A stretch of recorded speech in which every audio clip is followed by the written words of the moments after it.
سب سے پہلے آپ کو بتائیں، فلسطینی مزاحمتی تحریک حماس کے اسرائیل پر زمین، سمندر اور فضا سے حملے، 22 اسرائیلی ہلاک، سینکڑوں زخمی اور درجنوں یرغمال بنا لیے گئے۔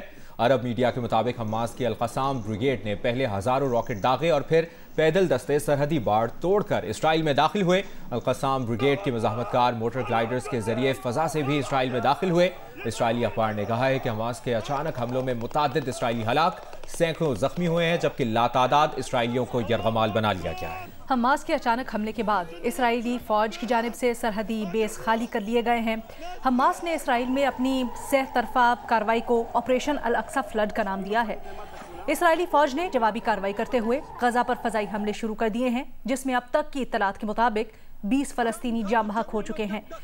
اسرائیلی فوج کے حملوں سے غزہ میں فلسطینی وزارت داخلہ کی عمارت بھی تباہ ہو گئی ہے۔ تم خطف جميع من كان داخل هذه الدبابة، جميع من داخل هذه الدبابة تم خطفهم قبل قليل من قبل عناصر كتائب القسام في هذا المكان، كما شاهدنا بالعين المجردة.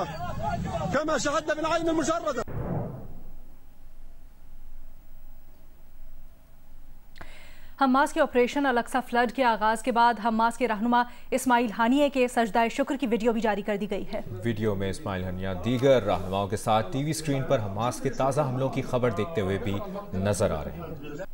حماس کے آپریشن الاقصی فلڈ کے بعد اسرائیلی وزیر اعظم نتن یاہو نے کہا ہے کہ اب اسرائیل مکمل طور پر حالت جنگ میں ہے۔ نتن یاہو کا کہنا تھا کہ یہ جنگ کوئی ایک آپریشن یا لڑائی کا کوئی ایک دور نہیں، بلکہ مکمل جنگ ہوگی۔ نتن یاہو نے اپنی فوج کو اسرائیلی علاقوں سے حماس کے جنگجوؤں کو نکالنے کا حکم بھی دیا ہے۔ سابق سفارتکار ملیحہ لوہیدی نے کہا ہے کہ حماس کا آپریشن الاقصی فلڈ اسرائیلی مظالم کا رد عمل ہے۔ جی این یو سے گفتگو میں ملیحہ لوہیدی نے کہا کہ غزہ 2007 سے انتہائی ظالمانہ محاصرے میں ہے۔ یہ بھی کہا کہ حماس کا سہ طرفہ اور اتنا بڑا حملہ اسرائیلی انٹیلیجنس کی ناکامی بھی ہے۔ جیسے کہ آپ کو معلوم ہے کہ غزہ میں اسرائیل نے 2007 سے ایک بہت ہی ظالمانہ قسم کا بلاکیڈ کیا ہوا تھا اور اتنی شدید تکلیف میں فلسطینیوں کو ڈالا ہوا تھا کہ آپ یہ بھی کہہ سکتے ہیں کہ اس سارے ظلم کا جو رسپانس ہے وہ ہم اب دیکھ رہے ہیں اس حماس اٹیک کے ذریعے۔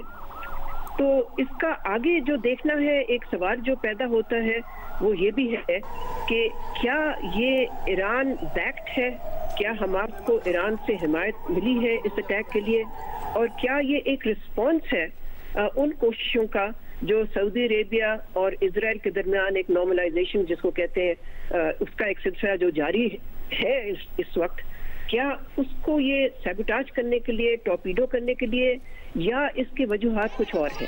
دیکھیں، یہ بہت ہی بڑا ایک انٹیلیجنس فیلئر تھا اسرائیل کا، اس لیے کہ یہ ایک سرپرائز اٹیک ہے اور یہ سب سے سیریس اٹیک آپ کہہ سکتے ہیں پچھلے چند سالوں سے، اس لیے کہ یہ ایریل اٹیک بھی ہے اور گراؤنڈ اٹیک بھی ہے، اور پہلی دفعہ حماس کے جو فائٹرز ہیں وہ اسرائیل کے اندر داخل ہو گئے۔ تو میں سمجھتی ہوں کہ بہت ہی ایک سنگین سیریس سچویشن پیدا ہوئی ہے پورے خطے کے لیے۔ اس وقت دیکھیں، مغرب کی طرف سے تو حمایت آئے گی اسرائیل کے لیے، وہ تو ہم آلریڈی دیکھ رہے ہیں برطانیہ کی طرف سے، اور یہ مغرب تو ظاہر ہے اسرائیل کو سپورٹ کرے گا۔ ایک سوال پیدا یہ ہوتا ہے کہ سعودی عربیہ اور باقی مسلم ممالک جو ہیں وہ کہاں کھڑے ہوں گے۔ ایران کا بھی میرا خیال ہے جو آئے گا رسپانس وہ حماس کی حمایت میں ہی آئے گا۔ پھر ہمیں دیکھنا ہے کہ حزب اللہ جو لیبنن میں ہے وہ کیسے رسپونڈ کرتا ہے۔ مسلم لیگ نون کے رہنما خواجہ آصف کا کہنا ہے کہ 2017 اور 18 میں نواز شریف اور اس کے ساتھیوں سے جو ظلم اور زیادتی ہوئی اسے تاریخ کے سپورٹ کرتے ہیں۔ آئندہ انتخابات میں عوام ان واقعات کا فیصلہ کریں گے۔ پریس کانفرنس میں خواجہ آصف نے یہ بھی کہا کہ پہلے 2 بار پاکستان کو IMF سے نجات دلانے والا نواز شریف چوتھی بار وزیر اعظم بن کر تیسری بار پھر پاکستان کو IMF کے چنگل سے آزاد کرائے گا۔ نواز شریف واپس آ رہا ہے انشاءاللہ تعالی، اللہ تعالی خیر کرے، چوتھی دفعہ وزیر اعظم بنے گا اور یہ سارے کے سارے مسئلے جو ہے یہ حل ہوں گے۔ 2 دفعہ اس نے آپ کو IMF سے نجات دلائی ہے، وہ پھر نجات دلائے گا۔ 2018 اور 2017 کے جو ایونٹس ہیں، جو واقعات ہیں، جس میں نواز شریف کو 10 سال قید ہوئی، نواز شریف کی بیٹی کو قید ہوئی، اس کا بھائی قید ہوا، اس کے ورکر جو ہے قید ہوئے، وہ تاریخ کے حوالے کر دیتے ہیں. پاکستان کے عوام جو ہے وہ بھی اس چیز کا بھی فیصلہ جو ہے آنے والے انتخابات میں کریں گے. عثمان ڈار صاحب نے جو بھی پروگرام کیا ہے ٹی وی کے اوپر، وہ جانے، ان کی پارٹی جانے، ان کی ماضی کی قیادت ہے یا اب بھی قیادت ہے مجھے نہیں پتا، وہ جانے. میں اس پہ کمنٹ نہیں کروں گا، قطعی طور پہ کمنٹ نہیں کروں گا. ابھی آپ کو براہ راست لیے چلیں گے. مسلم لیگ ضیاء کے سربراہ اعجاز الحق لاہور میں پریس کانفرنس کر رہے ہیں.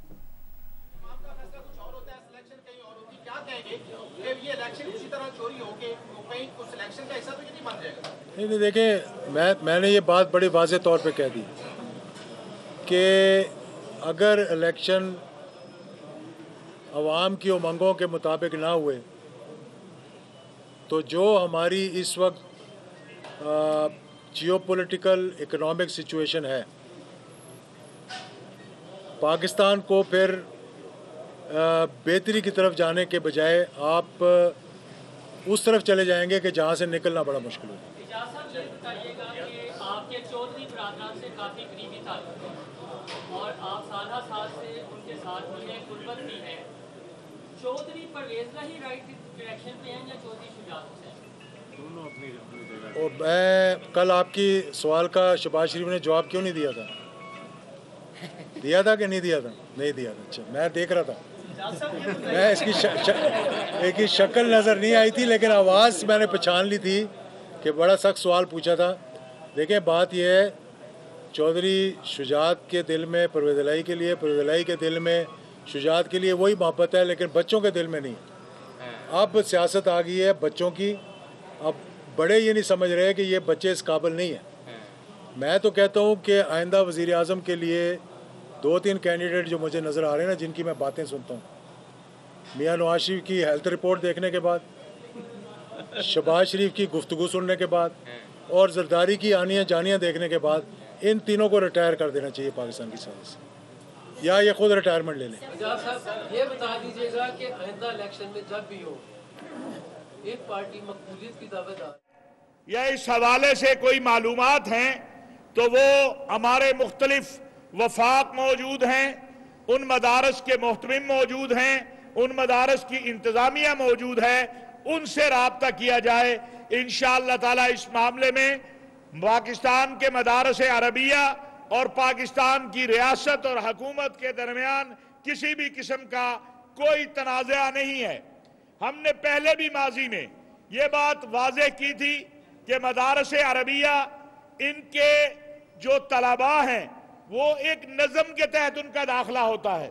پاکستان کے مدارس میں تقریباً جیسے میں نے عرض کیا اس وقت 20 سے 25 لاکھ کے درمیان طلباء پڑھ رہے ہیں اور وہ سارے اپنے محتمم کے پاس. انہوں نے اپنے لوگوں کو سزائیں بھی دی ہیں ماضی کے اندر، آئندہ بھی دینے کے لیے جا رہے ہیں سزائیں. اور اسی طرح جوڈیشری کا بھی کہتے ہیں کہ اپنا ہی سسٹم ہے جوڈیشل، کیا کہتے ہیں وہ کاؤنسل جو ہے کیا، جس کے اندر وہ جاتے ہیں اور فیصلہ کوئی نہیں ہوتا وہاں پہ.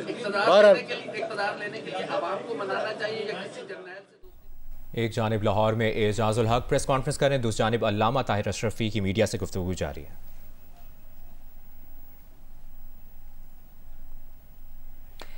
قراقرم انٹرنیشنل یونیورسٹی میں فیس میں اضافے کے خلاف طلباء کا رد عمل شدت اختیار کر گیا ہے اور بتایا جا رہا ہے کہ طلباء کے احتجاجی مظاہروں اور دھرنوں میں کافی تیزی آئی ہے.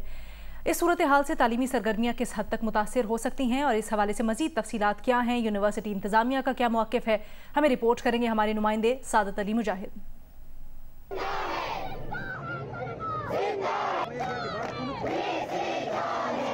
گلگت بلتستان کی بڑی اور اولین جامعہ قراقرم انٹرنیشنل یونیورسٹی میں فیسوں میں اضافے کے خلاف طلباء پچھلے ایک ماہ سے سراپا احتجاج ہیں.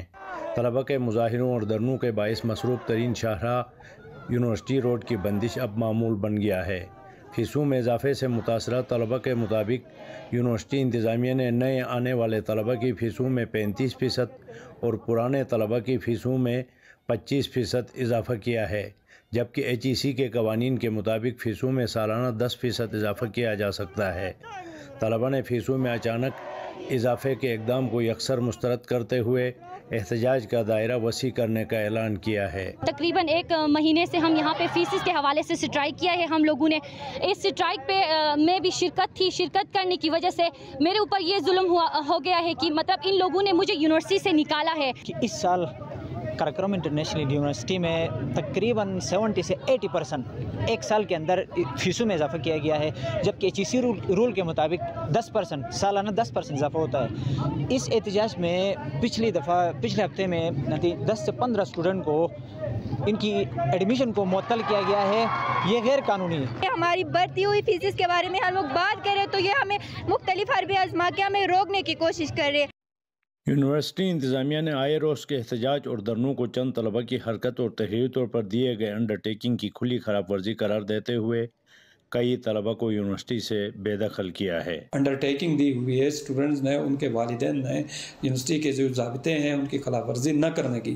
اب انہوں نے خلاف ورزی کی ہے تو ان کو ریسٹریکٹ کیا گیا یونیورسٹی سے، تاکہ یونیورسٹی میں امن امان برقرار رہے۔ یونیورسٹی کا ایک میجارٹی جو اسٹوڈنٹ ہے وہ آ کر کہہ رہے ہیں ہم پڑھ رہے ہیں، ہمیں زبردستی روکا جا رہا ہے کلاسوں سے، اس پر ایکشن لیا گیا۔ آج وہی اسٹوڈنٹ چند مل کر یہ روڈ بلاک کر رہے ہیں، نعرہ بازی کر رہے ہیں۔ جامعہ قراقرم شدید مالی بحران کے ساتھ ساتھ اب تعلیمی بدامنی کا بھی شکار ہے۔ یونیورسٹی کو اس گرداب سے نکالنے کے لیے ترجیحی اقدامات اور مقتدر حلقوں کی فوری توجہ کی ضرورت ہے۔ کیمرہ مین زہیب اختر کے ساتھ سعادت علی مجاہد، جیو نیوز گلگت۔